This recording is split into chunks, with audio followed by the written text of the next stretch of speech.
mesdames et messieurs, et bienvenue à cette édition du Journal du Soir en ce 21 septembre 2017. Ce soir, on a pour vous quelques sujets, évidemment. Je vais vous parler, ouais, les gars du sport nous ont parlé un peu plus tôt. Serge Chavard qui critique ouvertement l'organisation du Canadien. On va y aller en sport un petit peu de cette façon-là. On va aussi parler du discours de Jean-François Lisée aujourd'hui à l'Assemblée nationale. Merci Gilles Grondin qui m'a envoyé ça tantôt. Mais encore une fois, merci Gilles.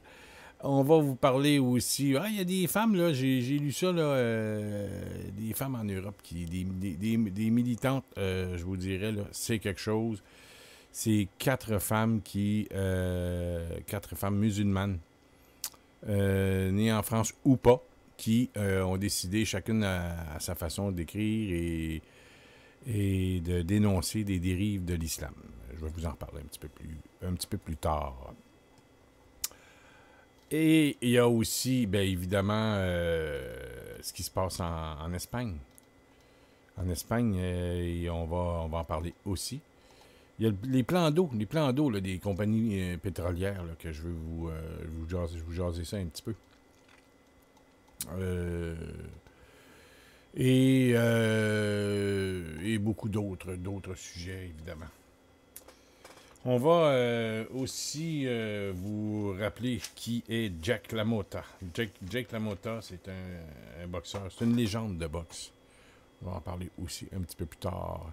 Parce qu'ici, sur radioinfocité.com, on parle de boxe. La boxe, c'est un des sports les plus nobles sur la planète. Ouais, je sais, il y en a qui n'aiment pas ça, parce que c'est trop violent, mais bon. Mais quand on est des gars, et on aime ça souvent. Même les filles, aujourd'hui, il y a plein de filles qui aiment la boxe. Il y a une entrevue que Martin Lamontagne a fait ce soir, un peu plus tôt en soirée. Si je la reçois, je vais vous la diffuser.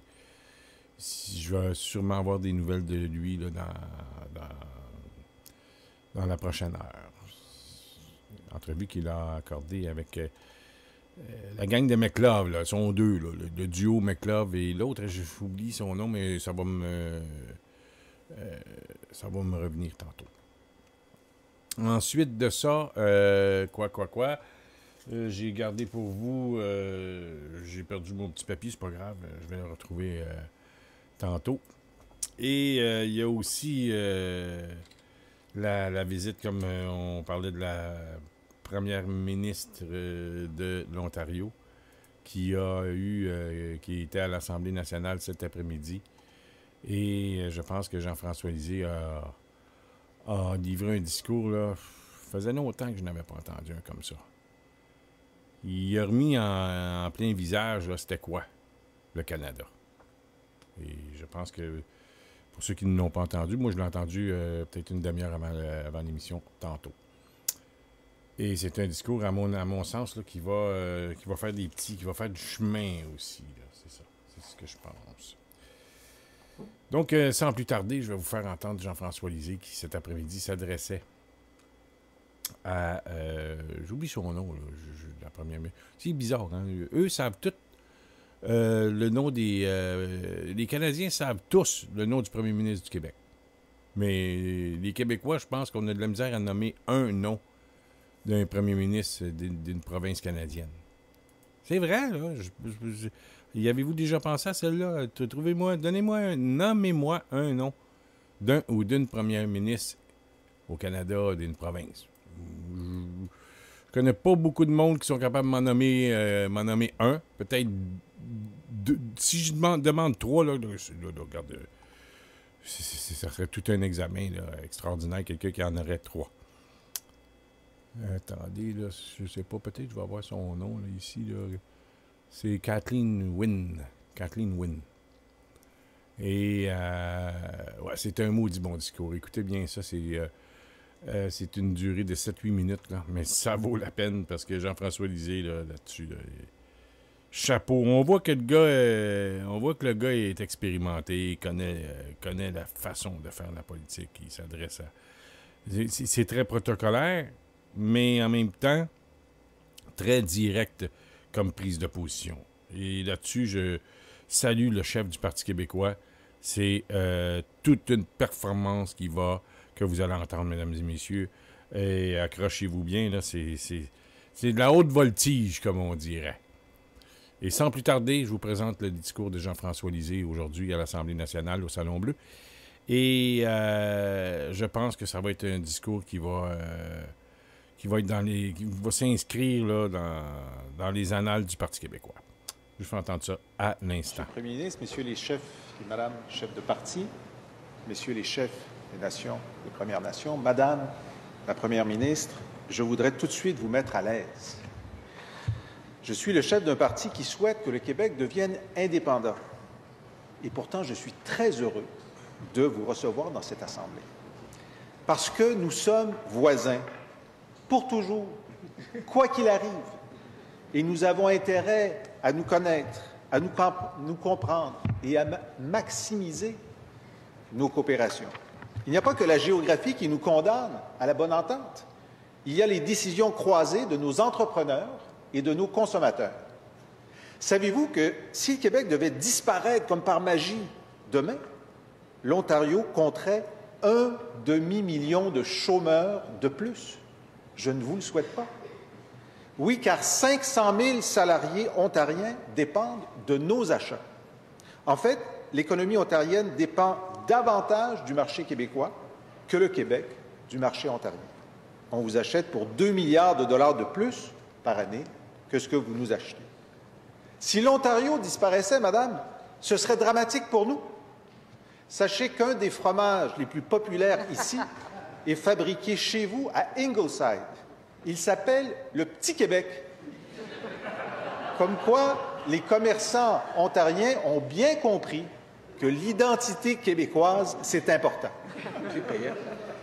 J'espère que l'usine est d'ailleurs alimentée par de l'électricité québécoise. Sachez, madame, que le Parti québécois invite régulièrement le gouvernement libéral du Québec à s'inspirer de vos pratiques. Lorsque vous faites de grands achats pour le transport en commun, vous exigez 25 de contenu local. Vous avez raison. En santé, vous permettez à vos infirmières, à vos pharmaciens et à d'autres professionnels de poser de façon autonome beaucoup plus d'actes cliniques. J'essaie de convaincre notre Premier ministre que vous avez la bonne approche. Vous avez même eu le courage non seulement de limiter la rémunération des médecins, mais de la réduire en plus. Pourriez-vous en parler pour moi à notre Premier ministre? If you convince him, it would be, if I may say so, a win-win. You must have heard this joke a million times in Ontario, but it's a first here in this assembly. En éducation, vous fournissez gratuitement à chaque rentrée du matériel scolaire aux élèves du primaire et du secondaire. C'est exactement une de nos propositions. Il vous arrive de suivre nos traces. Dans 3 mois, l'Ontario se joindra au marché du carbone conjoint créé par le Québec et la Californie. Nous en avons discuté tout à l'heure lors de notre rencontre. C'est une excellente nouvelle, car lorsque l'Ontario, le Québec et de grands États américains additionnent leurs forces pour la protection de l'environnement, leur poids est considérable et peut être déterminant pour le continent. L'amitié suppose la franchise, donc celle de dire que les relations politiques entre le Québec et l'Ontario ont connu des hauts, ils ont connu des bas. C'est ensemble qu'en 1837, nos patriotes ont versé leur sang pour la démocratie et contre l'arbitraire britannique.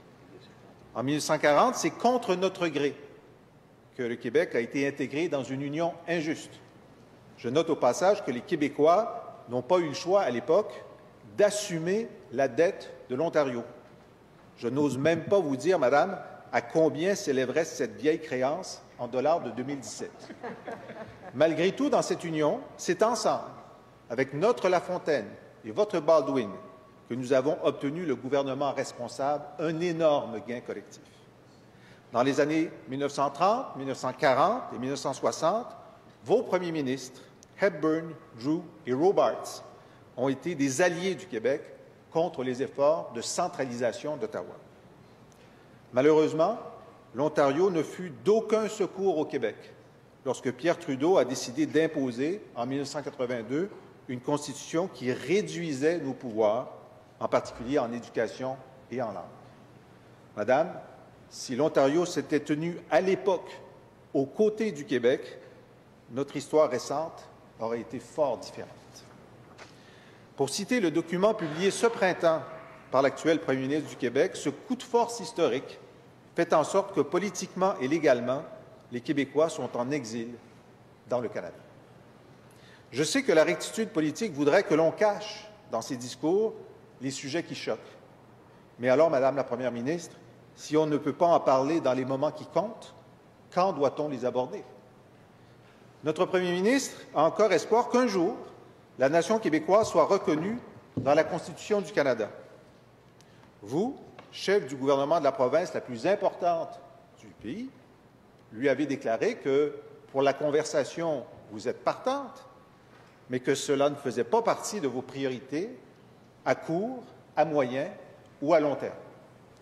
Vous avez été ferme, mais poli. C'est déjà mieux que le premier ministre Justin Trudeau qui a été ferme, mais impoli.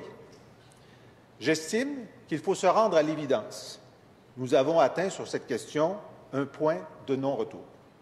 La seule façon pour le Québec de se faire reconnaître comme nation, c'est de se déclarer comme tel en devenant indépendant.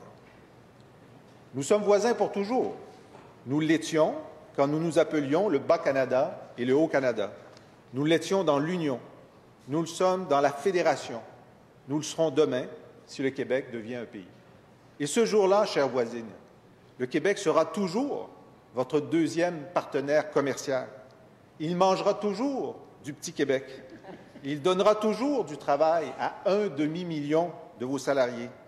Vos électeurs vont continuer à adorer Céline Dion et Arcade Fire, et les nôtres à remplir les salles de Shania Twain et de Drake, et à suivre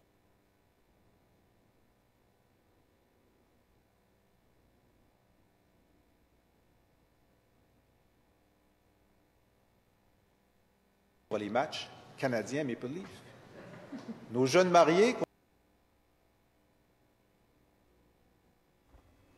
Bon, ben, je vois que ça a un petit peu de retard, mais enfin, c'était, en résumé, c'est presque terminé, le discours est presque terminé, donc on ne manque pas grand-chose. Pour ce qui est du reste, c'est pour les remerciements d'usage. Mais pour résumer pour résumer le discours de Jean-François Lisée, faut le dire, là, je trouve que c'est un très bon discours. Il a rappelé à Kathleen Wynne, première ministre de l'Ontario, les choses que le Québec a en commun, non pas en commun, mais des avancées que l'Ontario ont les Ontariens sur les Québécois. Notamment dans les actes professionnels chez les infirmières, pharmaciens, etc. Et c'est un des projets du Parti québécois lors de la prochaine campagne électorale en 2018. Il y a eu la présence, je dirais, d'esprit de lier les avancées des Ontariens à ce niveau et d'ajouter ça un peu dans son discours pour démontrer que chez les libéraux, il y a des choses. Démontrer aux libéraux qu'il y a des choses en Ontario qui peuvent être faites, puis qu'on peut être en retard aussi au Québec. On ne peut pas être parfait, comme on dit. Mais ça doit faire suer les libéraux un peu, parce que les libéraux du Québec, parce que c'est des promesses que le PQ veut faire. Et que les Ontariens ont déjà mis sur pied ces mesures. Et il a rappelé aussi le sang versé en 1837 par les Patriotes. Parce qu'il ne faut pas oublier qu'il y en a eu dans le Haut-Canada aussi, des Patriotes. Il y a eu des pendus au Haut-Canada. Et il n'a pas oublié non plus l'acte d'union en 1840, quand le Québec a, contre son gré, assumé la dette des Ontariens. Et il n'a pas non plus, je dirais, oublié Jean-François Lisée, lors de son discours, de remettre sur le nez de la première ministre ontarienne qu'en 1982, lors du rapatriement de la Constitution, et que l'Ontario n'a été d'aucun secours pour le Québec.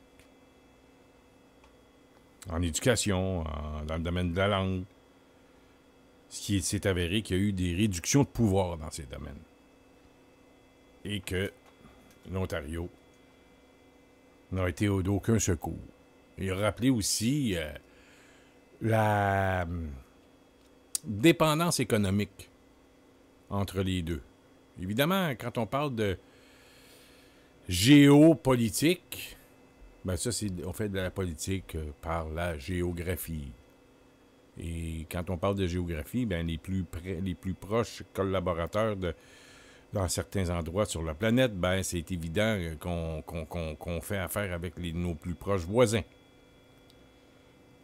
Ce qui fait que l'Ontario, c'est un des plus...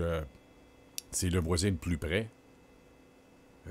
Aussi près que les États-Unis d'Amérique, mais du côté nord-est. L'État de New York, Vermont. Donc, il a rappelé ça aussi. Donner un exemple, hein, et ça a été drôle. Hein, à un moment donné, il parlait du petit Québec, mais ça implique qu'il y a le mot fierté et identité québécoise sur ce fameux fromage qui est vendu en grande quantité au Québec, mais qui est fait en Ontario, qui est fabriqué, qui est produit en Ontario.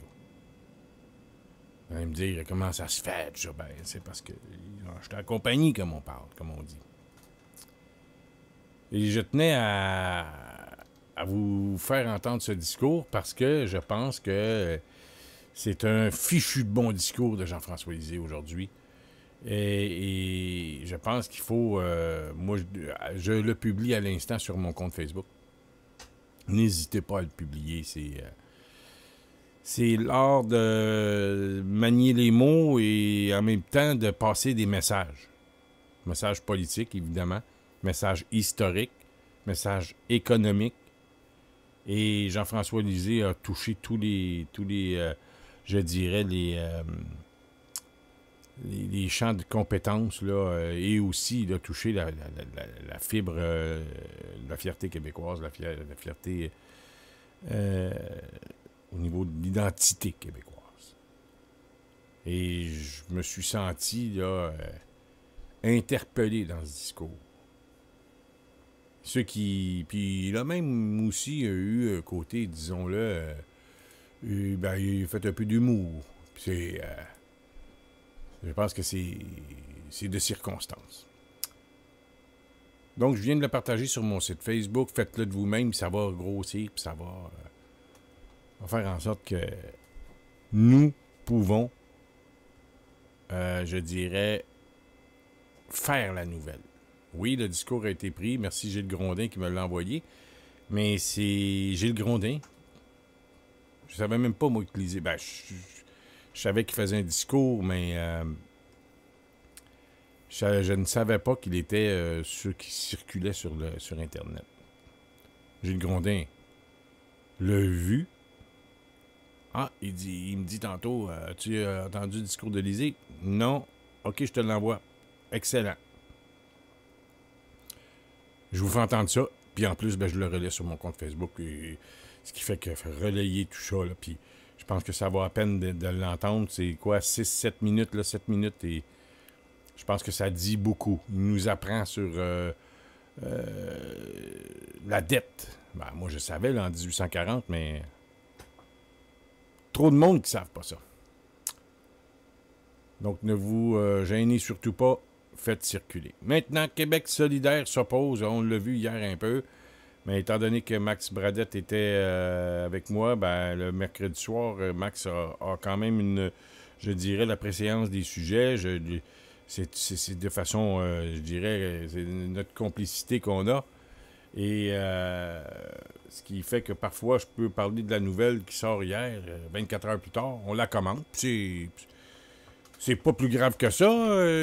Souvent, les nouvelles ne font qu'une journée. Après ça, on passe à autre chose. Donc, de cette façon-là, ça nous permet de revenir sur la nouvelle et de commenter.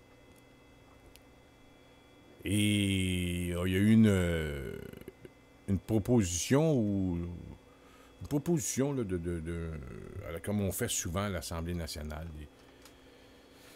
Des propositions du jour, là, puis des belles façons, puis des belles... c'est ça. Mais parfois, ça vaut la peine de les faire, ces propositions, parce que ça nous donne l'occasion de connaître le vrai visage de certains politiciens et politiciennes. Et cette fois-ci, c'est Québec solidaire. On a vu où il se situait au port du visage couvert, masque, foulard, peu importe, là, pendant les manifestations. Et Québec solidaire s'est opposé à l'interdiction du port du masque lors des manifestations parce que certaines catégories de citoyens, mesdames et messieurs, pourraient devoir en porter pour éviter de faire l'objet de vengeance. Oh! Comme moi, j'ai participé à plus de 5, 6, 700 manifestations dans ma vie. J'ai jamais fait l'objet de vengeance.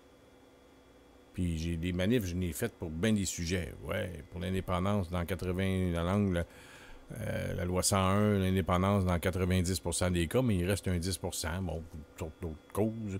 Et je vous dis que je n'ai jamais fait l'objet de vengeance. Et selon Amir Kadir, il nous dit qu'il y a plusieurs personnes qui manifestent pour dénoncer des injustices, mais qui veulent se préserver des représailles. Lors d'un point de presse, c'est ce qu'il a déclaré hier.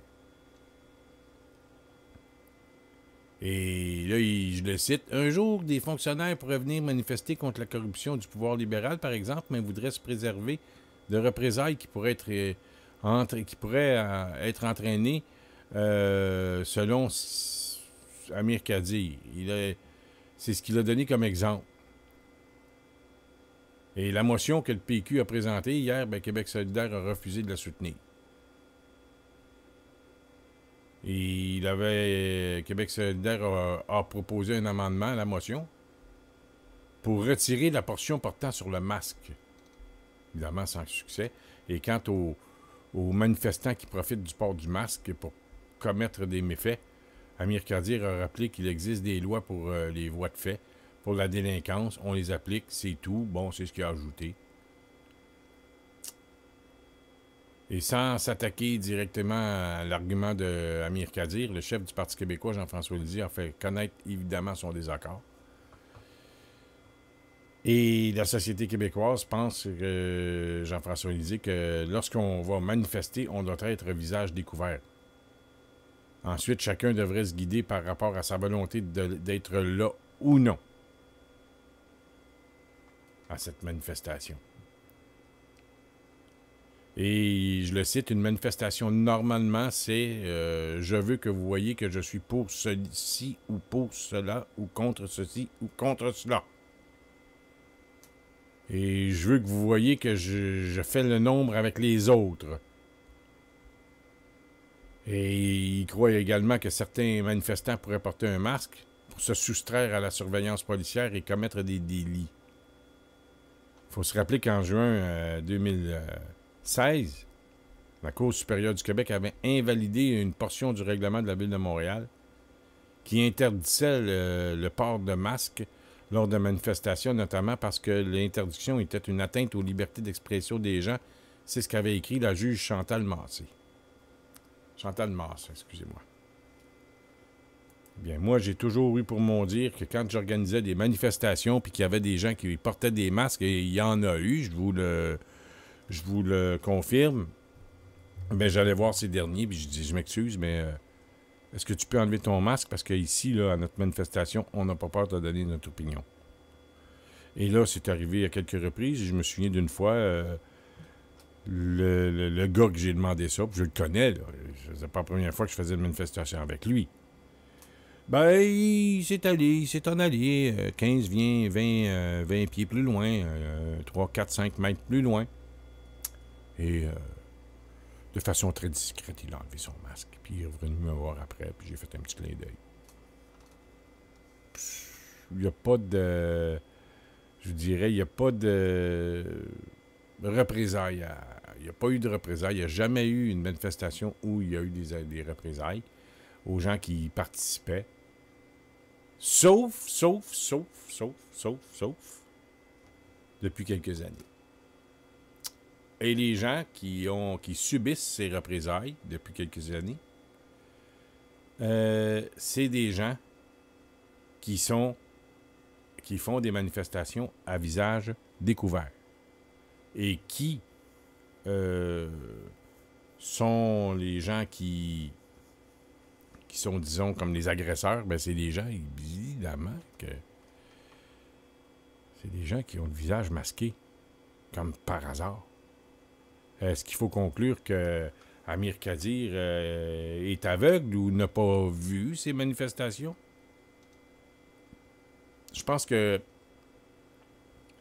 Amir Kadir est sur un certain flirt de ses amis politiques et il veut avoir les votes de ces derniers. Est-ce que je me demande là, parfois sur quel plancher de danse veut valser Amir Kadir, parce qu'on sait que les gens qui sont masqués dans les manifestations, donc les gens que lui, il protège, eh bien, c'est une poignée de manifestations, peut-être 150, 200 personnes au plus. Et je pense que à partir du moment où vous prenez acte et vous prenez position pour ces groupes, ben, vous campez dans un coin, puis vous ne vous surprenez surtout pas par la suite qu'il y a d'autres personnes qui vous le remettent sur le nez. Et on a vu, on voit Gabriel Nadeau-Dubois qui ne veut pas prendre position là-dessus. Non pas, il ne veut pas, mais il va dans le même sens. Là. Il ne veut pas prendre position, quand je disais, sur la motion de Pascal Bérubé, à l'effet de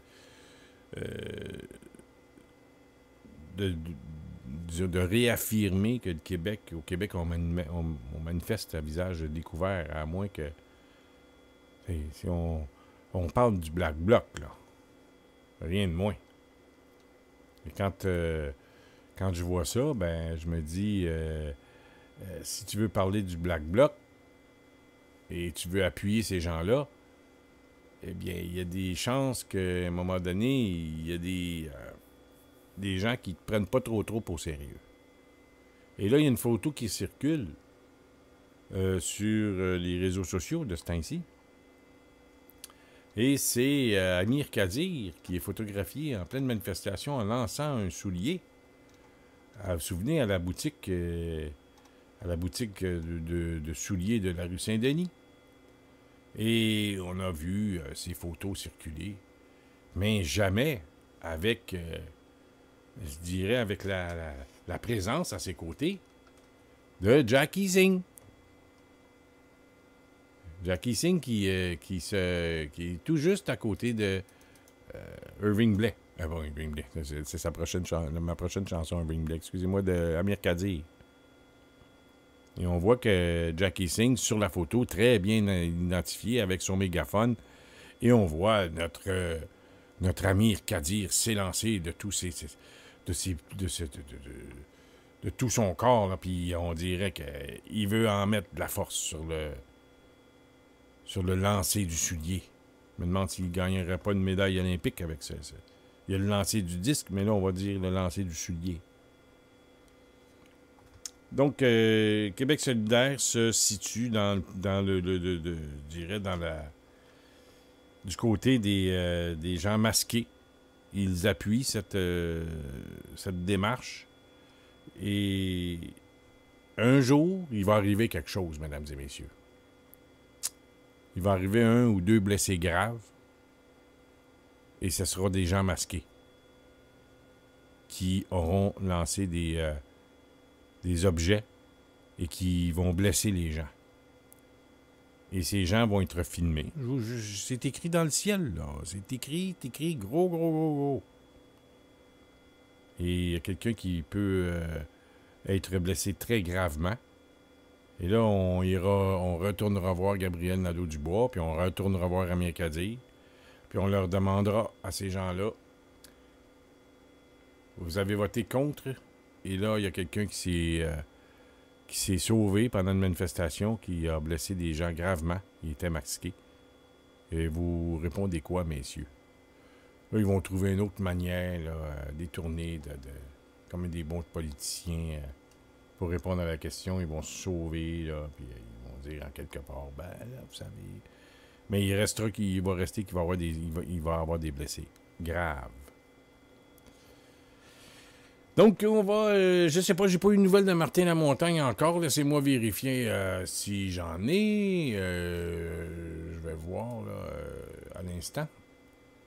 Et, non, probablement que ça va aller à demain, l'entrevue qu'il a réalisée avec les gens qui ont produit de vidéos, McLove et compagnie. Attendez, je vais peut-être toujours trouver son nom pendant la pièce musicale. Et tout ça, ben, pour vous annoncer que demain soir, André Taillefer va être avec nous, en ce vendredi. Il va commenter de son côté l'actualité politique et je ne sais trop quel sujet il va venir nous entretenir. Ce qui fait que branchez-vous demain soir, on revient à l'heure normale du journal, 21h. Et tout ça, ben, on va s'en aller tranquillement, pas vite, vers la fin de semaine. Donc, je vous fais entendre une pièce de Irvin Blais, excusez-moi. Et tout ça, ben, après ça, on va vous parler un petit peu des Canadiens de Montréal. Les gars de sport nous en ont parlé un peu tantôt, là, mais je vais vous en reparler un peu, moi aussi, de mon côté. Un des grands boxeurs aussi nous a quittés, là, Jack LaMotta. Rémi Chartrand m'en parlait. J'ai jamais vu boxer LaMotta, mais j'en ai entendu parler. Hey, écoutez, là, c'est comme c'est une légende, en fait. Et Reggie m'en a parlé souvent. OK, on s'en va en musique. Irvin Blais, on revient tout de suite après, au Journal du soir. François Saint-Louis au micro. À tout de suite.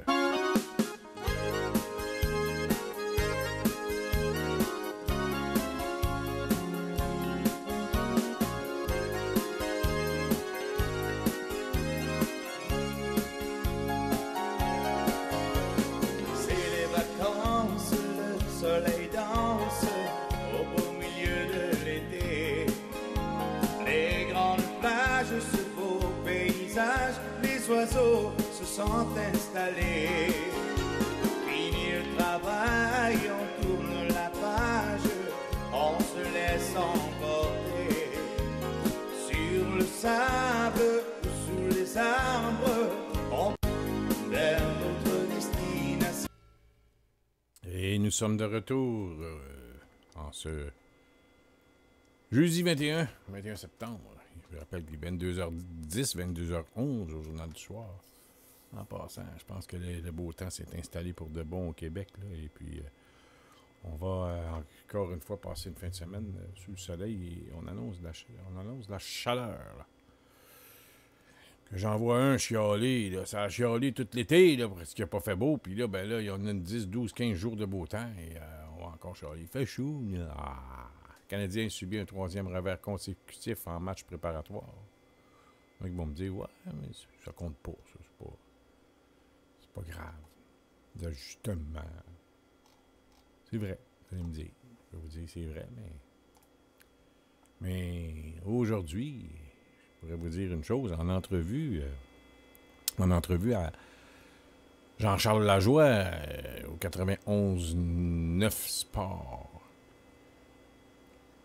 FM Montréal. Passant Jean-Charles Lajoie, c'est un vrai indépendantiste, ce gars-là. Je vous le dis tout de suite. Là. L'ancien directeur général du Canadien de Montréal, Serge Chavard, n'a pas été tendre envers la direction. qu'a prise l'organisation au cours des dernières années. L'ex numéro 18, dont le numéro a été retiré par le Canadien, croit que le départ des Nordiques de Québec en 1995 a affecté directement les performances du club de hockey. Je le cite, après le départ des Nordiques, la médiocrité. Hey, écoutez, là, mesdames et messieurs, la médiocrité s'est implantée dans l'organisation. On n'avait plus besoin de se battre, on était tout seul dans notre marché. Tu pouvais faire des gaffes après gaffes, il n'y avait aucun problème, les gradins étaient pleins pareil, la compétition n'était plus là. Et la simple présence de Québec dans la Ligue nationale était une grande source de motivation pour le Canadien de Montréal, selon Serge Savard. Je dois dire que les Nordiques nous rendaient meilleurs, on travaillait plus fort parce qu'on avait une compétition. La tarte, il fallait la séparer avec une autre équipe. L'ancien président, l'ancien porte-parole, par contre, du Canadien de Montréal, croit d'ailleurs qu'un retour des Nordiques forcerait le tricolore à faire davantage d'efforts. La journée où les Nordiques vont arriver, c'est sûr que le Canadien va être plus agressif, a-t-il affirmé. Et tout ça va dans la même veine que Stéphane Allinger et Daniel Saint-Hilaire qui vont nous convier, qui nous convient tous le 14 octobre prochain au Centre Bell, où les Maple Leafs de Toronto seront les visiteurs.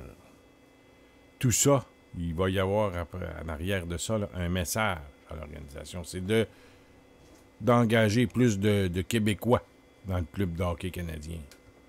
Je pense que ça va de soi. C'est un club de Montréal et on a plein d'exemples sur la planète dans divers sports, là, que même au soccer, on pourra donner des exemples. Je ne les ai pas sous la main, mais les gars de sport les ont, ces exemples-là, qui a une obligation d'avoir des joueurs de la région dans les équipes professionnelles. Bon. Gilles nous dit que c'est Serge Savard qui a conseillé Molson pour Marc Bergevin. Bon, j'ai tout Gilles là. Gilles Grondin qui nous fait part de cela. Tout me porte à croire que vous avez raison, mon cher Gilles. Mais il reste que Savard quand même. Puis là, il marque des points, le Savard. Et surtout depuis le départ des Nordiques de Québec. Je vous le fais entendre tout de suite. C'est pas très long, c'est 1 minute environ. Et ça part comme ça.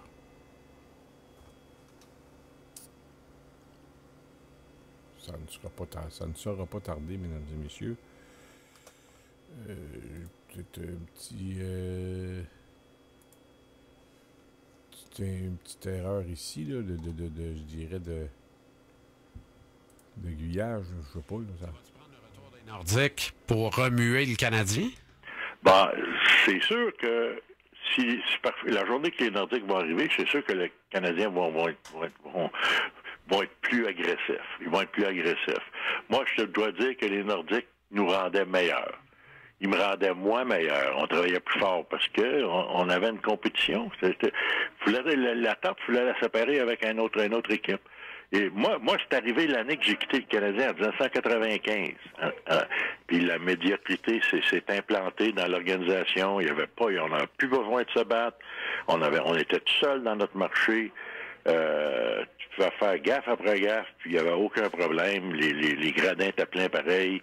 Il y a une liste d'attente de 10 ans. On dit qu'il y a une liste d'attente de 10 ans pour les billets de saison. La compétition n'est plus là. Va falloir se parler plus souvent, Serge. Merci infiniment. Je vous laisse avec la visite des Maritimes. Toujours un plaisir. Merci beaucoup d'avoir pris le temps cet après-midi. Merci, ça me fait plaisir. Salutations. Serge Savard. Tu pouvais faire gaffe par-dessus gaffe. C'est pas grave. Building t'es plein. La médiocrité s'est installée en 95 quand les Nordiques sont partis. Aïe aïe. C'est ça qui est ça. C'est ça qui est ça. Jean-Charles Lajoie, il va pas avec le dos de la cuillère. Là. Et je pense que quand on a, je dirais, la vérité en pleine face, puis ça vient pas de Pierre Jean-Jacques, là, ça vient de Serge Savard. Directement de Savard. Il ne mange pas ses mots. Vous savez, Savard a toujours eu ça. Il faut lui donner. Jamais eu la langue dans sa poche. C'est quelqu'un qui est un peu comme Guy Lafleur. Hein. Guy Lafleur le dit. Et c'est arrivé à quelques reprises. Lafleur, Savard, là, ils sont payés par l'organisation comme étant des représentants. Je pense les représentants du club de hockey, le Canadien, là, au niveau de la, je dirais, de la promotion. On prend toujours les Régent Houle de ce monde, les Guy Lafleur, les Yvan Cournoyer. Ils ont un nom pour ça.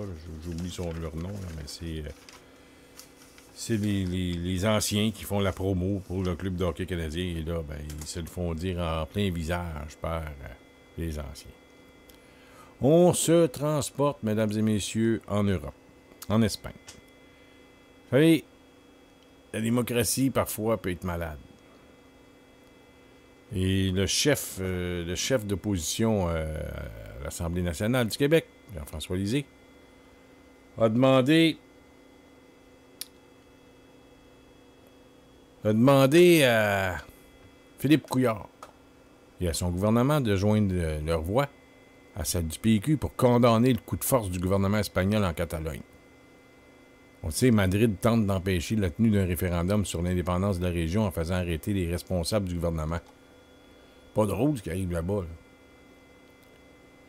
Et Jean-François Lisée, et je le cite parce que je veux pas faire partie du club des mal cités, ce qui fait que je cite mot pour mot ce qu'il lui a dit.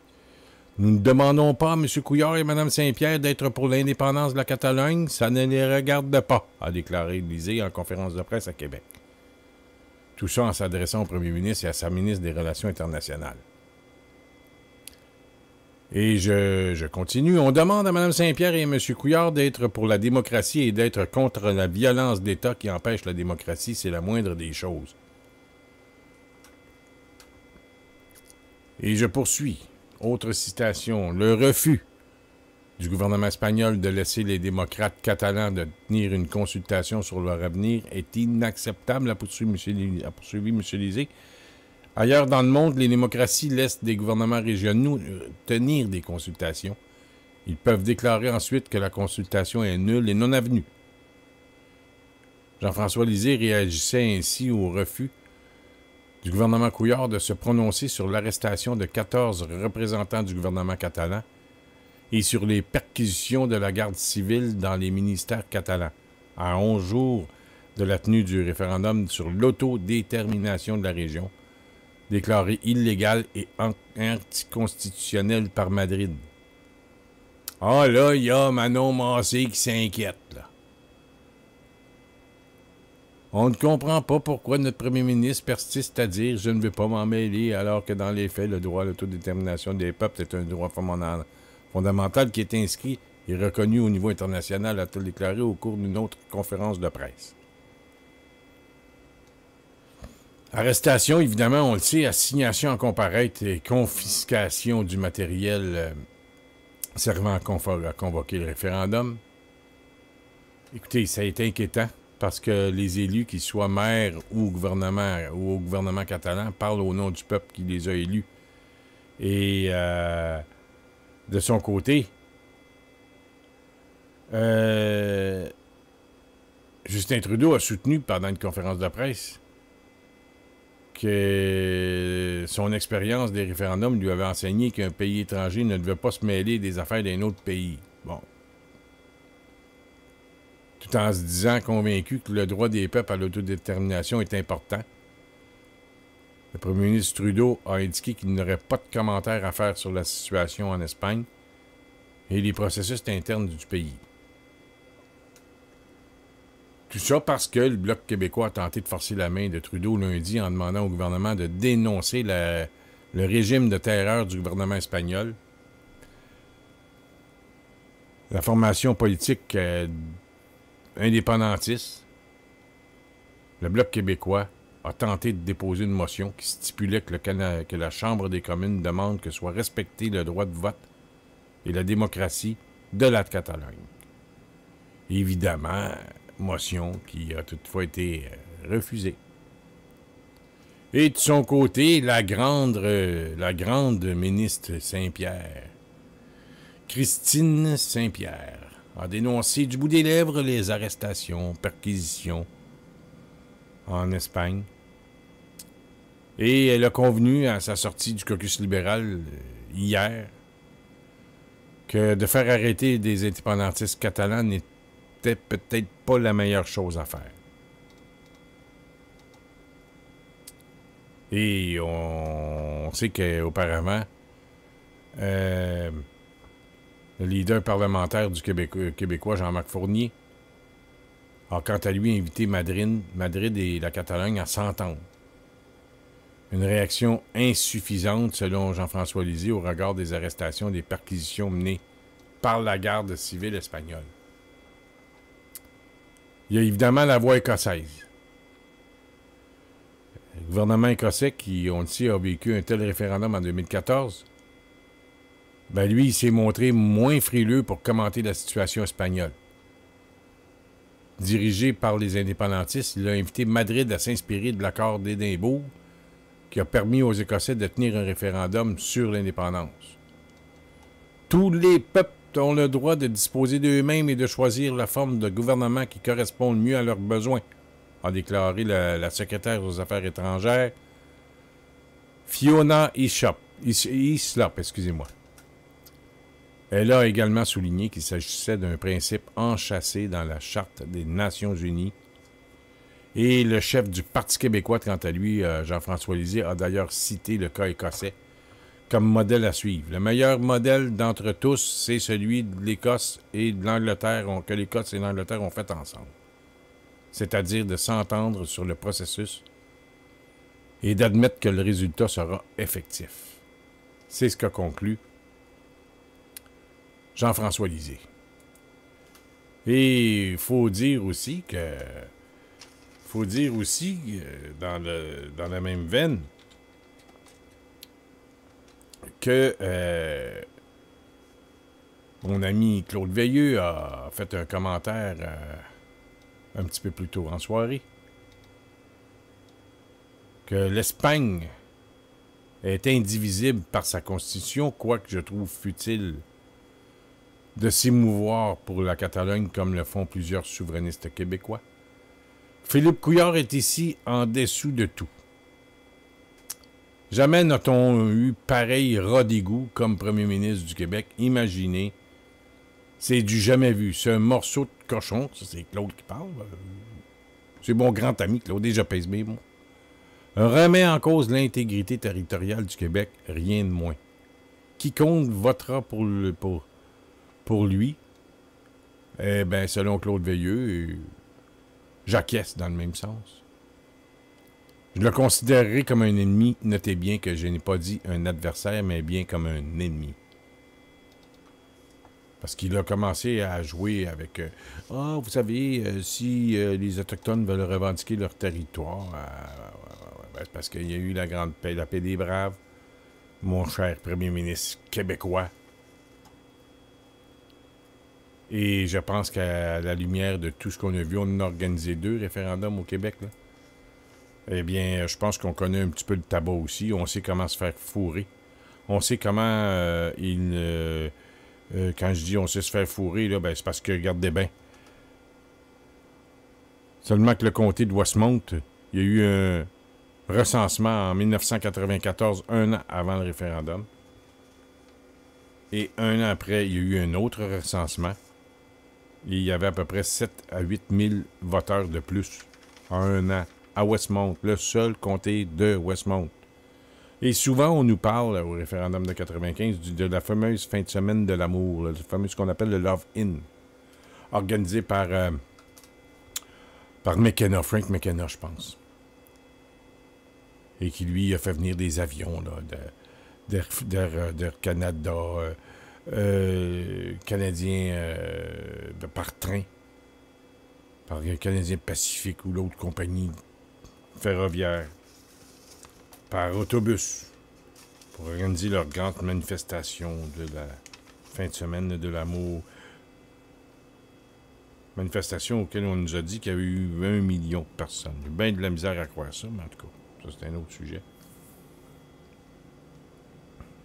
Et il faut arrêter d'être naïf, parce que cette manifestation a été organisée la fin de semaine avant la tenue du vote, la tenue du référendum. La veille, ou l'avant-veille. Et il y a eu inscription de vote. Et il y a beaucoup de ces gens-là qui ont eu le transport payé, hôtel payé. Là. Vous savez, tout était payé. Là. Les hôtels étaient tous pris cette fin de semaine-là. Chambre payée, petit déjeuner payé le lendemain matin, avion payé, train payé. Là. Écoutez, c'était tout le monde s'en venait ici, là, souvenez-vous. Même que ça a peut-être même fait perdre 1 point ou 2, là, on dit sur le vote canadien-français. Mais on a amené, ce qu'on dit, des centaines de milliers de personnes à Montréal. Sachez, mesdames et messieurs, que par ces gens-là, il y en a qui se sont inscrits. Là. Des gens de Toronto, là, qui habitent à Toronto, qui ont un petit peu de famille à Montréal, puis ils vivent à Toronto depuis 10, 15, 20 ans. Ils se sont fait inscrire chez papa et chez maman, là. On va aller voter, on va aller te voir, papa puis maman. Maman, on s'en vient en fin de semaine, là, on va aller voter en même temps. Inscris-moi à la maison, là. À Saint-Léonard, mettons. Puis là, nous, le camp du oui, on s'est fait, pas nécessairement fait voler en 80, parce que ça finit 60-40, mais en 95, c'est 50-50. Imaginez-vous pas que s'il y avait un autre référendum, on laisserait ça aller comme ça, là. Bon, certains peuvent parler de coup d'État, etc., mais il faut savoir une chose. Tout va être essayé là, pour le prochain référendum. Rien va être négligé. Rien. Quand je dis rien, c'est rien va être négligé sur le camp fédéraliste. Et c'est déjà commencé, je vous l'annonce, mesdames et messieurs. Vous l'aurez entendu ici sur radioinfocité.com. Le prochain référendum est déjà en marche. Je vous le dis, la campagne référendaire est commencée depuis, je dirais, quelques années, mais là, ça commence à se dessiner. Je l'ai encore vu ce matin. La prochaine campagne référendaire, mesdames et messieurs, est commencée. Vous allez me dire, où tu vas chercher ça, toi? Ben, écoutez, je vais vous raconter quelque chose. Et peut-être ça va déplaire à certaines oreilles, mais c'est pas grave. C'est pas très grave. Je m'en fais pas trop. Ça fait 3 ans maintenant qu'on a fondé radioinfocité.com. Je l'ai dit à quelques reprises. Oui, il y a les grands conflits mondiaux, je le sais. Mais radioinfocité.com n'a pas été fondé pour combattre ou appuyer tout ça. Non. Ça a été fondé pour faire la promotion de l'indépendance du Québec et de la souveraineté. C'est la même chose. N'est pas m'achaler avec la différence des mots. Pour moi, c'est la même chose. Mais le but premier de radioinfocité.com, c'est d'être engagé vis-à-vis de la création d'un État bien unique qui s'appelle le Québec. Et ceux qui dévient de tout ça, ben, qu'est-ce que vous voulez? Ben, c'est parce que c'est comme ça. Moins de place. C'est comme ça. On recentre le bateau. On se dirige cap vers l'indépendance. Et comme je vous le disais, c'est la prochaine campagne référendaire est bel et bien commencée. Vous savez, quand on commence une course, là, on tire, on fait aller, on prend le fusil comme aux Olympiques, là, un petit fusil, puis on fait péter ça. Ben, c'est parti. Et il y en a qui ont pris de l'avance. Et comment est-ce que je peux vous dire qu'elle est commencée, qu'elle est débutée, cette campagne? C'est par les outils de promotion. chandails, casquettes, foulards, mitaines d'hiver, logos, tout ça, je vous dis que c'est des drapeaux canadiens et des feuilles d'érable.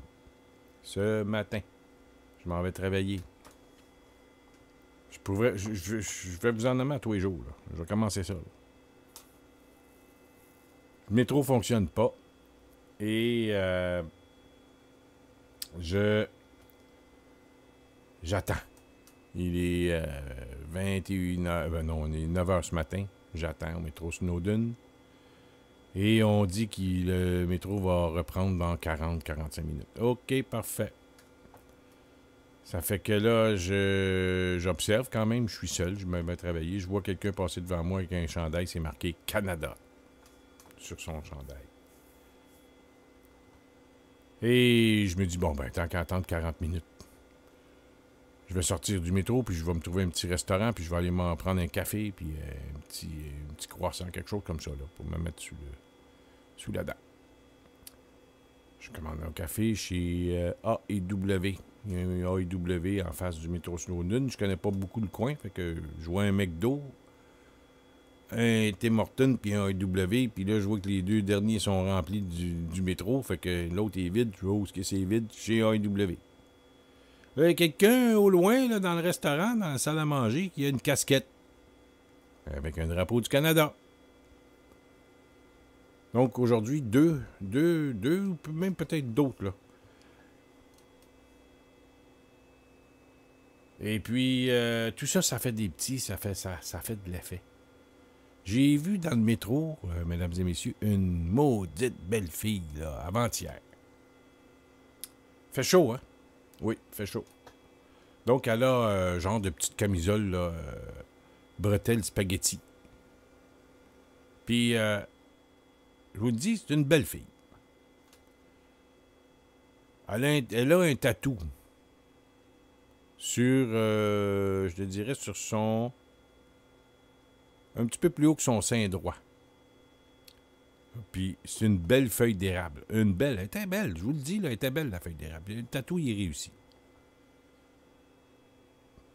Il y a un mois, je suis encore dans le métro, un gars, une grosse feuille d'érable tatouée sur son mollet. Vous savez, là, puis là, j'en vois là, des chandails, des t-shirts, des casquettes, des produits dérivés. Beaucoup, beaucoup, beaucoup. Sans oublier les casquettes des Blue Jays de Toronto. Le départ des expos, là, je vais vous dire une chose, ça fait mal. Il y en a qui pensent qu'il n'y a pas de politique dans le sport.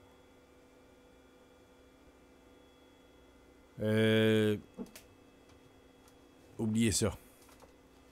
La politique, il y en a partout.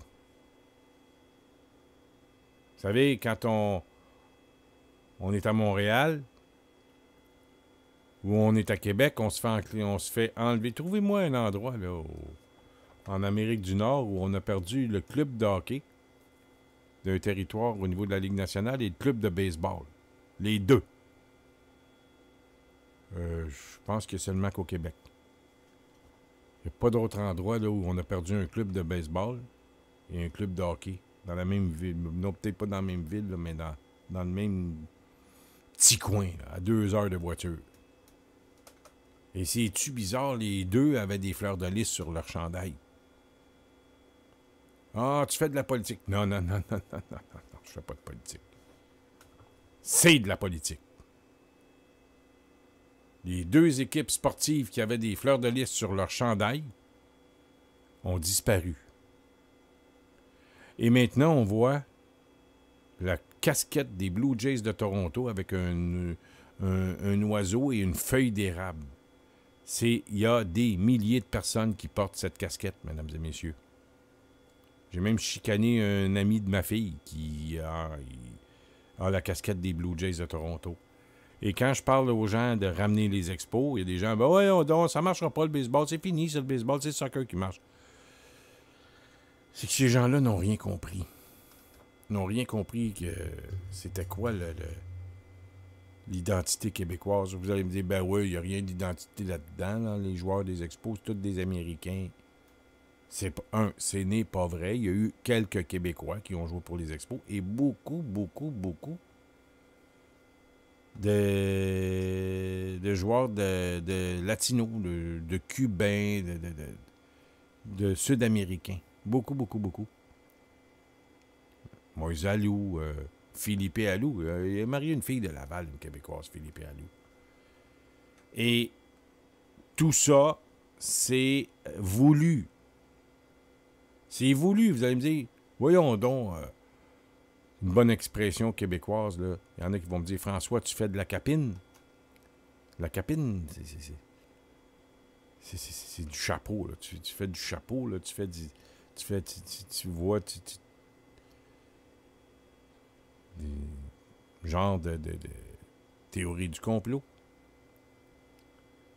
Ben, en effet, c'est un complot. C'est un complot pour enlever je dirais les clubs sportifs, enlever les clubs sportifs à Québec et à Montréal.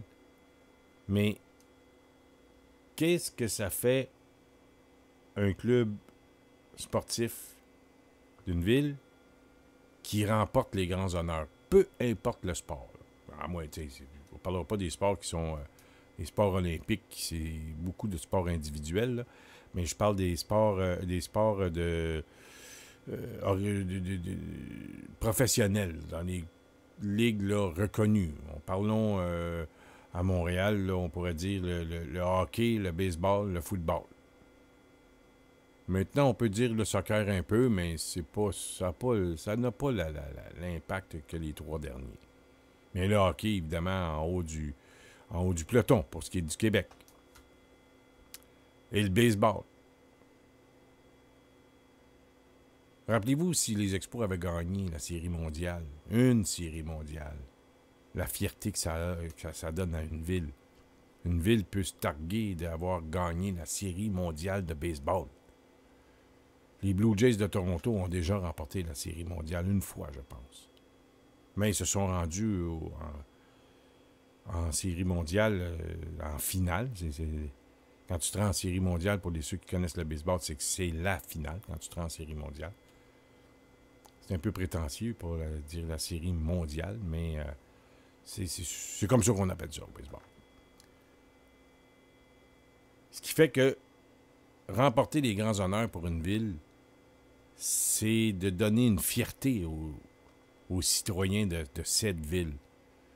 Et si les Nordiques avaient gagné la Coupe Stanley, mais imaginez-vous la parade qu'il y aurait eu sur la Grande Allée à Québec. Le même nombre de personnes qui auraient participé à la parade de la Coupe Stanley à Montréal. Je vous dis, si les Nordiques gagnaient la Coupe Stanley, il y a plein de Montréalais qui prendraient la direction de Québec. Et il y aurait 900 000 personnes sur la Grande Allée à Québec. Tout ça donne la fierté à une ville. Et si on a décidé d'éliminer les Expos et les Nordiques, il y a des raisons politiques en arrière de tout ça. Je vous l'ai dit tantôt, il y avait des fleurs de lys sur les équipements, sur les costumes des deux de ces équipes. Ce qui m'amène à dire que quand on revient à la politique, disons, non pas partisane, au niveau des partis politiques, mais la politique interne québécoise, là, eh bien, la campagne référendaire est déjà commencée. Observez autour de vous, vous allez voir. Je ne sais pas trop dans les régions, mais je peux vous dire une chose. À Montréal, c'est flagrant. Et je ne veux pas vous décourager plus qu'il ne le faut, mais je vais vous donner une petite spécificité de plus dans ces données, dans mes observations. beaucoup de ces gens qui portent les logos du Canada, fleurs d'érable, etc., etc., les gants, les mitaines. Souvenez-vous des mitaines rouges avec la fleur d'érable là, aux Jeux olympiques. J'en vois souvent dans le métro. Ben, faites à noter que ce sont beaucoup des jeunes qui portent les bannières canadiennes, drapeaux, etc., chandails. Beaucoup de jeunes. Je me demande parfois, est-ce que c'est l'effet Trudeau? Est-ce que c'est... Mais je suis absolument convaincu que tout ça est orchestré. Et j'ai entendu aujourd'hui le mot qu'on n'était pas habitué, qu'on n'avait plus entendu depuis fort longtemps, le Conseil de l'unité canadienne. Est-ce que tout ça, c'est revenu, le Conseil de l'unité canadienne? Eh bien, il faudrait faire des petites recherches là-dessus. Mais, chose certaine, il y a quelque chose qui est orchestré en ce moment. Il y a trop d'indices. Il y a trop, je dirais,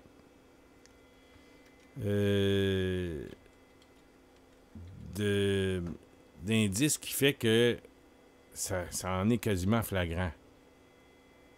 Il y a trop de signes là, qui nous montrent ça. C'est pas normal qu'il y ait plein de jeunes qui se promènent avec des drapeaux canadiens. Je l'ai dit à Antoine Boucher-Paquette la semaine dernière. Il y a un camion qui se promène dans Rosemont, Petite Patrie, avec 2 gros drapeaux du Canada sur je dirais, le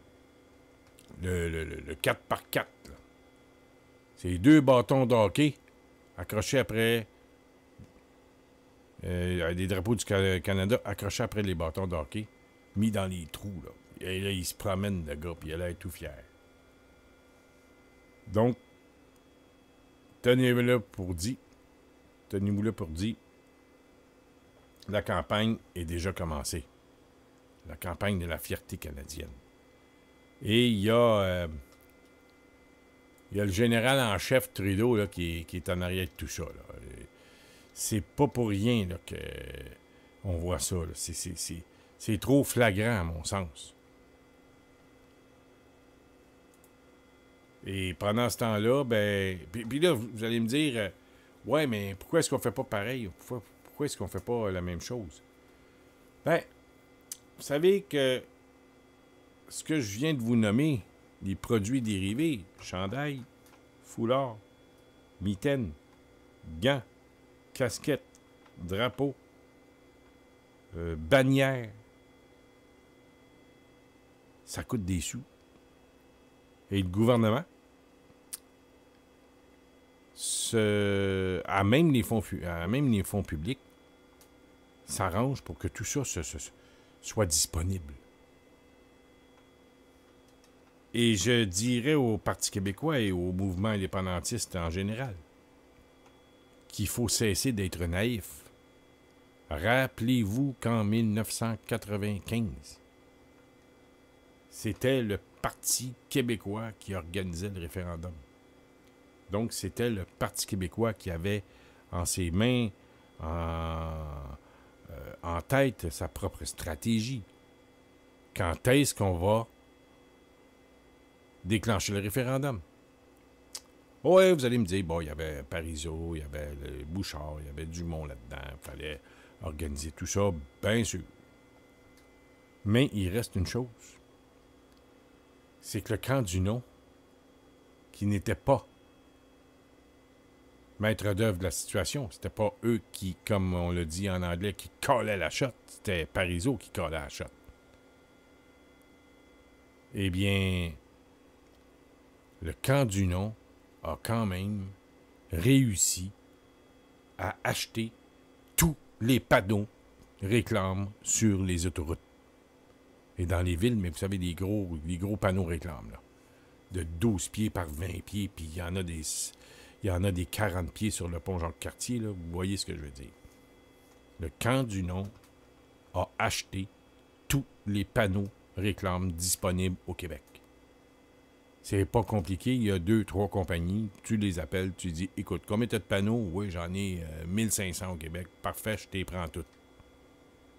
Ah oui? Oui, je m'appelle... tel nom, mettons, Denis Coderre, député d'Ottawa. À Ottawa. C'était Jean Chrétien qui était premier ministre à l'époque. Donc, c'est l'organisateur du Parti libéral. On les prend toutes. Et évidemment, la loi ne te permet pas ça. La loi ne te permet pas de dire, bon, ben mon nom est québécois. Souvenez-vous, c'était ça. Là. Mon nom est québécois ou la séparation. Séparation. C'est non, je vais pas donner le même. Là. Mais ils ont été plus subtils. L'alcool au volant, c'est non. Oh non à la cigarette. Toutes des choses comme ça. On a acheté des publicités puis on mettait non dessus. Là.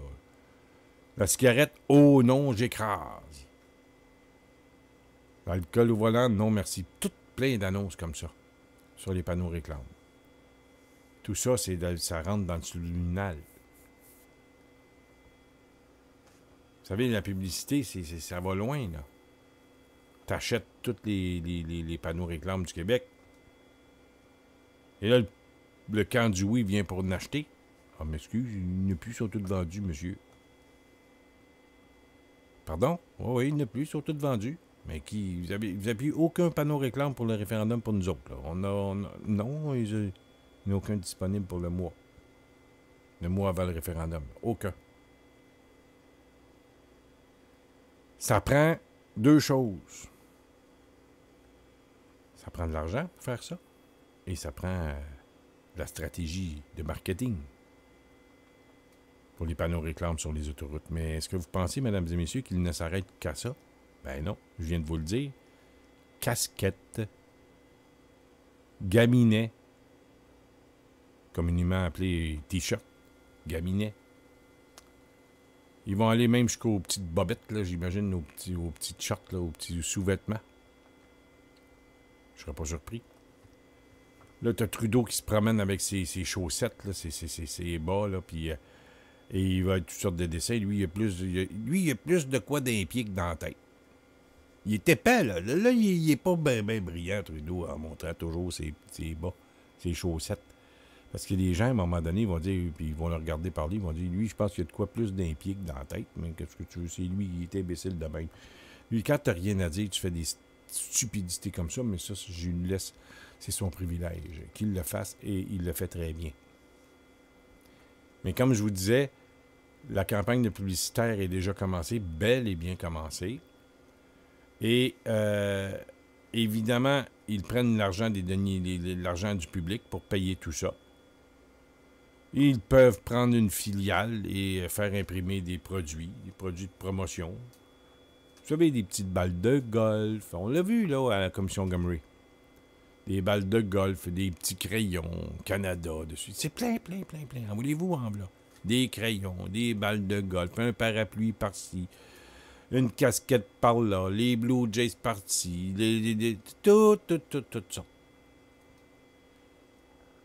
Allez écouter la vidéo de... Attendez, là, je ne veux pas me tromper, là. C'est DMS, je pense. DMS. Attendez, je vais essayer de retrouver, là, c'est DMS, c'est bien ça. Vous allez voir où je vais en venir. C'est le défilé de la fierté. Le défilé de la fierté qui on McLove et son, je dirais, son comparse. Oui, c'est bien ça, DMS sur YouTube. Vous allez voir, il doit y avoir un drapeau gay là-dedans. Là. DMS, attends, je vais voir. Là. Oui, il y a tout ça. Là. Même, je le vois. Là. Vous allez voir le drapeau là, de la fierté gay. Le drapeau gay, là, vous allez voir, c'est là-dessus. Ben, ils ont monopolisé la parade de la fierté gay à Montréal. On ne l'a pas vu beaucoup cette année. Je vais vous dire pourquoi. Parce que c'était le même jour qu'il y a eu la manifestation de la meute. Puis que ça a brossé à Québec. Ben, à la parade gay, on a distribué des milliers de drapeaux du Canada. Mais un drapeau du Canada avec les couleurs de la fierté gay, mais une feuille d'érable en plein milieu. Ça, on a distribué ça par milliers. Et c'est pas pour rien, là. C'est pas pour rien, là. C'est encore une fois très bien planifié, très bien organisé par le gars des vues.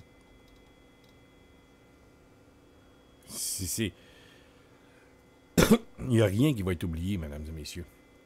Puis sachez une chose en partant, c'est qu'on commence par les produits dérivés, puis après ça, on y va avec le gros morceau, là. Le gros morceau, ben on va voir, là. Vous allez voir les avions, là. On va peut-être faire repeindre les avions d'Air Canada avec des bois, des belles fleurs, feuilles d'érable, tout ça. Et je peux vous dire une chose, ce n'est que le début. Regardez le cher Club canadien de Montréal. Ils prennent plus de, je dirais, S'il y a une bière qui n'est pas bu au Québec, c'est la canadienne. La bière canadienne. C-A-N-A-D-I-A-N. Feuille d'érable dessus. Mais là, on installe ça sur les bancs de la patinoire au Centre Bell.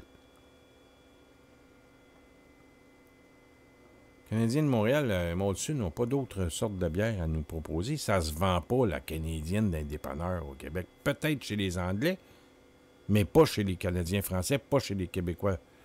Les Québécois, là, ça se vend pas. Mais ceux qui pensent que le Canadien de Montréal ne font pas de politique, ben là, je viens de vous donner un exemple, là. C'est gratuit, là. C'est gratis. Je viens de vous donner l'exemple, là. Molson, c'est correct, là, que le Club de hockey canadien fait la promotion de sa bière, sa propre bière. La compagnie Molson, c'est eux autres, le club, puis c'est bien normal. Mais quand ils font la promotion de la bière canadienne et qu'ils mettent le drapeau du Canada, là, gros comme le bras dans le Centre Bell, ils font de la politique, mesdames et messieurs. Moi, vous ne me ferez pas penser le contraire. Les Jeux olympiques, vous savez, si on était dans un pays comme, disons, les États-Unis, je ne suis pas allé souvent, mais je vais y aller l'année prochaine voir un match de baseball puis de football. Je vais compter les drapeaux que je vois. Je vais m'amuser, là, en roulant. Et évidemment, ils sont très fiers de leur pays, de leur patrie. Mais dans le combat qu'on a ici au Québec, je peux vous dire une chose, il n'y a rien qui est fait, disons, avec en laissant de côté le moindre, je dirais, la moindre petite action, ben, n'est pas laissée de côté. Tout prend son importance. Et son importance aussi prend également place dans les petits gestes. Petits gestes qui sont parfois très anodins, mais qu'ils ont leur pesant d'or quand vient le temps de faire une campagne de publicité. Oui, on va installer le gros drapeau du Canada, mettons, je sais pas, oui, sur le pont Jacques-Cartier. Illuminé. Mais on va aussi donner des petits crayons sur le coin des rues. On va faire la promotion des balles de golf avec un petit drapeau du Canada.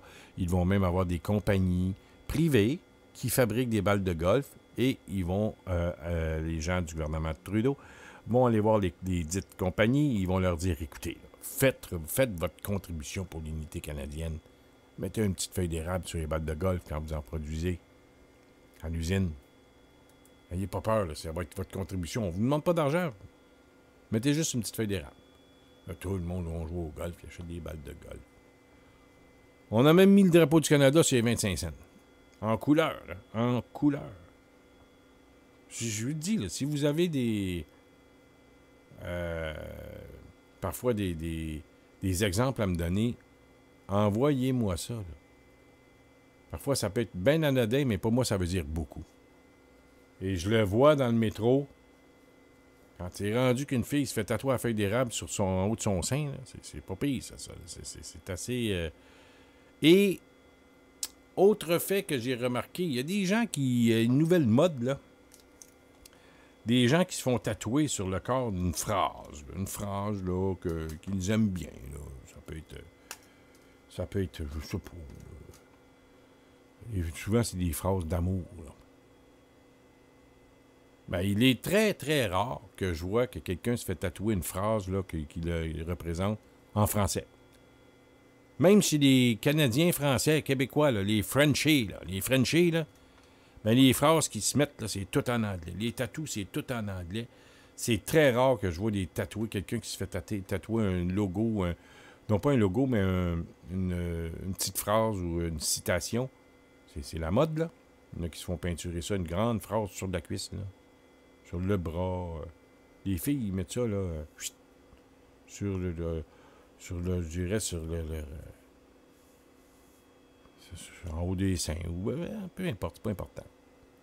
Tout le temps en anglais. Presque dans 90% des fois, c'est en anglais. En dessous de la clavicule, là. On voit ça assez régulièrement. Il y a une nouvelle mode. Mais tout ça, pour moi, ça indique quelque chose. Qu'on est de plus en plus, j'aime pas dire le mot, mais colonisé. Mais c'est un peu ça. Bon, on décède Jack LaMotta. Je vais vous en reparler demain soir parce qu'il se fait tard. Puis je pense que demain soir, on va vous en parler un peu de boxe. Là. Il y a un vieux de la vieille qui vient de s'éteindre à l'âge attendez, plus de 90 ans. Là. 95 ans. C'est Éric Chartrand qui me parlait de Jack LaMotta. C'est, comme je vous disais, une légende. Bon, on va essayer de ne plus être trop pessimiste, là, mais je voulais quand même vous faire prendre conscience qu'il y a une recrudescence de logo du Canada. Puis je pense que c'est important qu'on s'en parle parce que là, ça veut dire une chose, par contre. Il faut se mettre à l'ouvrage. Il ne faut pas avoir peur de démontrer notre fierté du fleur de lys. Et il faut se remettre à reporter des casquettes avec la fleur de lys, des chandails avec le mot Québec, mettre un chandail avec la photo de Pierre Falardeau. On a des héros, puis on a des logos, puis on a des signes, on a des fleurs de lys. On peut en mettre, nous aussi, partout. Et de façon très subtile aussi. Je tenais à vous en parler. Je commence ma petite campagne ce soir. Et elle n'est pas terminée. Ça fait juste commencer. Salut, demain soir, 21h, tout ça, sur radioinfocité.com. Je tiens à vous remercier d'avoir été des nôtres et que c'est ici, j'ai eu le privilège de vous adresser la parole ce soir. Et on recommence tout ça demain soir. N'oubliez pas, 19h30, demain soir, vos demandes spéciales. Faites vos demandes à studio@radioinfocité.com. Essayez donc de forcer un peu sur des chansons en français. Jean-Marc, lui, il met ce que vous demandez.